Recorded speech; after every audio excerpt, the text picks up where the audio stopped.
Okay, we'll get started today, guys. Lisa Wright's going to come up and talk to you guys real quick. She's P2F2, so we'll let her say a few things so she can skedaddle, and then I'll have you for 5 minutes or whatever. So. I'm just here about the community service project. Peace Corps Effort is trying to get all the groups and teams to do some kind of community service, and we've done pretty well all year. And last year, this group did Easter baskets, and we gave them to the community cupboard. And I just have to tell you, I walked those in there, and all the ladies started crying. They just thought that was the greatest thing they ever saw. So, if you guys would like to do that again, we certainly can. If you have some other ideas, that's great. I'm glad to organize whatever. Everybody on board with Easter baskets? Are we good? Sure. Yes? Okay. It's an easy one. The only thing, we're going to do it on May 1st, which is a Wednesday. The only thing that I would ask is if each family could bring a bag of individually wrapped either candy or little goodies or pencils or whatever to put in Easter baskets. I'll bring the baskets and the Easter grass and cardboard for the kids, and they made happy Easter cards and put it all together, and I took them down to the community cupboard.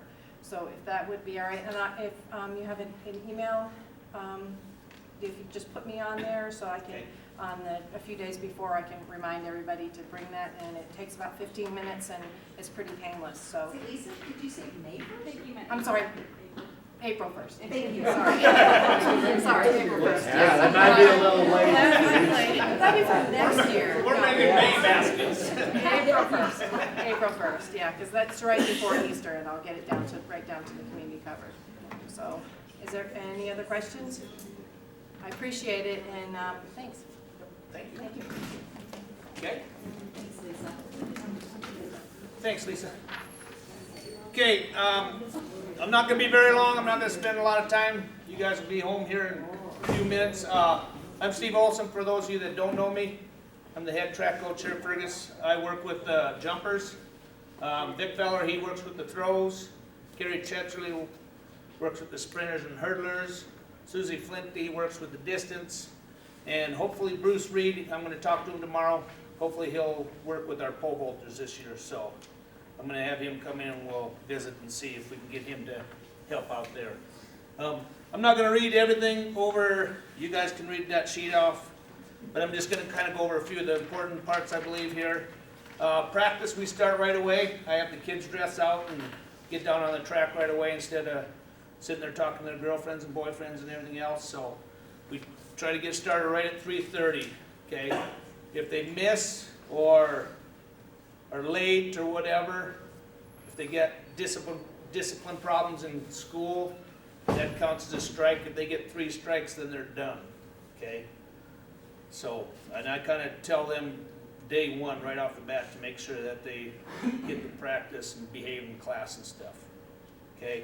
I check their grades weekly, so I do go around the school and talk to the teachers quite a bit during the track season. So if they have any Fs, I don't let them go or compete in track meets. So, and I tell them guys that too, so make sure that your kids keep up on the grades. For track meets and stuff, I say don't be late for the bus, because I don't wait for anybody. I actually left one of my assistants a couple years ago. Didn't quite make the bus, so we just took off. So if kids are injured or whatever, they need to let us know so we can write up accident reports. If they're too injured to practice, they're too injured to compete in meets. Seating arrangements on the buses with that, we just take one bus, so we either have the girls in the front, coaches are in the middle, and boys in the back, or vice versa. We just flip each meet. You got to have your 10 practices in before, and we have 3 weeks. Our first meet is the 28th. We have the Central Montana Invitation then. Mr. Daniels, do we have schools help with that? Because I know we can always use help. Yeah, But but we do need help. So if any of you guys want to help during the year when we have our home meets, we really appreciate it. So, but we usually do have the teams kind of help out, but we can always use more. Those athletes, I tell them that run in the relays at divisionals, they might not be running at state for us, and I tell the kids, I'm straight out with them. I don't, try to hold anything from, because what you can do is at divisionals, you can only run 5 events, and there's some kids that will be 5 open events. So they might not, like one of my faster kids, he might not even be on the relay team. So at state, you can run 7 events, so you can do the 5 open events, plus you can do the 2 relays. So I tell kids, if you make it just in a relay, you're probably not gonna be going to state. Unless if they're making like in another event, of course. But if they just make it on the relay team, if we have enough kids that are faster than them especially, they'll be running, at state for us, and the kid that ran at divisionals won't. And I've done that since I've been the head coach and never really had any problems. So, and the other thing is if, say for example, I'm the 3rd best long jumper on my team, and our number 1 jumper is 4th or 5th best in the division, I probably won't be going. If I don't have a chance of placing divisionals, then I probably don't take them. What I usually do is, if hopefully everybody grabbed like a schedule here, what I do is a lot of kids that will not be going to divisionals, that May 2nd, the Havre Triangular, that'll probably be some of the kids' last meet, okay? And then the Glendive meet is what I usually have my divisional team, is the kids that go to Glendive. That's a twilight meet. It's a long bus haul, so I don't like to have a real packed bus anyhow, because we get home at like 3 in the morning that meet, so it's kind of a pain. Divisionals this year will be at Belgrade. State is at Laurel. So, but we have a good turnout. Right now we have about 62 kids. I know we'll lose a few. We always do, but so far they've been working really hard.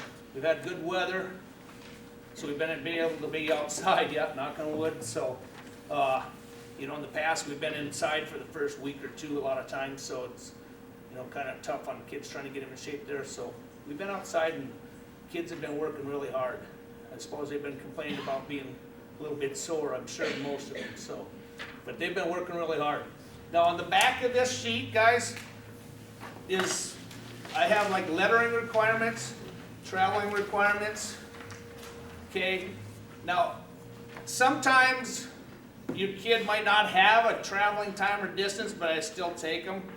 Okay. The lettering is definitely, you have to have that time or distance to letter. And there's more than one way to letter. You qualify for the state track meet, so if those poor kids that I talked about that ran in a relay that don't get to go to state, they still will letter. Okay, or you earn 12 points, and it's usually not that hard to earn 12 points. I mean, depends. Like some freshman boys that just aren't very mature at the time, where they're having to run against juniors and seniors, yes, it is a little tougher. But okay, if you're a senior and you finish out the year, then even if you don't have enough points or whatever, I letter my seniors. Okay, and then the athletes, they must finish the year though, unless if they're injured or whatever. If I have a good kid that got hurt or whatever, then they'll probably letter them if they can't make it through the year. Because I know like James had surgery that last year, was it? Where's Smith? Yeah. So was sophomore year, I think it was. Yeah. So, but it's I have quite a few kids that letter. Like freshman kids that go out. I have a good turnout, which is good. We have a freshman meet down in Billings, and I give them kids, but it's tough competition because you got all the AA kids down there that are freshmen. But if they score points at that meet, they get varsity points. So, but a lot of times I'll have freshman kid that will letter just in that meet alone. They'll get 12 points. But it is tough competition. So. But other than that, is there any questions? Like I say, if you guys can help during the year, we have our first meet will be the 28th, and that's here, the Central Montana Invitational. Then we have a twilight meet that is April 14th. And then we'll have our Golden Eagle Invitational, that's April 25th. So if anybody can help out on those days, we can call Wendy here at school or whatever, or get a hold of me or whatever, and we'll have you guys help out. Because it's always good to have a little extra help. We always usually have teams when we have our home meets, they kind of help out, but a lot of times, some teams come with very few coaches, so it's kind of hard to have them help and try to coach their kids at the same time. So, but any concerns or anything early on yet? Got a bunch of whining kids about sore muscles and sore calves and so, like I said, they've been working hard and I'm happy with the turnout we have. They've been working really hard and look forward to a good season this year. So, Oh, and then, so next year too, we'll be having, things are gonna change for track. We'll have a super divisional next year. We'll be having a divisional track meet next year with, combined with the Eastern Division. So that'll make quite a track meet for the future. now Black Cat, will that probably be like at Laurel or something every year? We can actually that could actually be alternate. We could even Could try we to have- host that. Because I know we were like close to having. Right, so, but I don't think we're the ones up next year. Next year, what we're looking at is that Metro will host the boys' basketball, girls' basketball divisional. The wrestling super divisional will be in Havre. The volleyball super divisional will be in Livingston because it was their turn. Okay, So it'll be in the east, it'll either be at Laurel or Glendive. okay. Because Glendive's got quite a facility now. So that's what I was just wondering with their 6 teams in R5, if, I didn't know if they'd let No, us. what we're gonna do is we'll balance it out.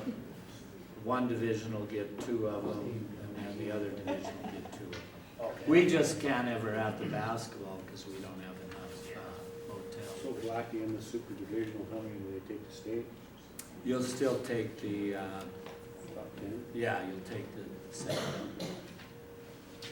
Yeah, because we'll take But 10 it'll be from quite ours. a track, Yeah. it'll be fun. And we did go to qualifying times and distances a couple years ago, so, and I'll get a sheet printed up and give your kids too on that, I haven't given that to them, but there's a time or distance if they get, then they automatically qualify for state, so. The nice thing about a super divisional too will be that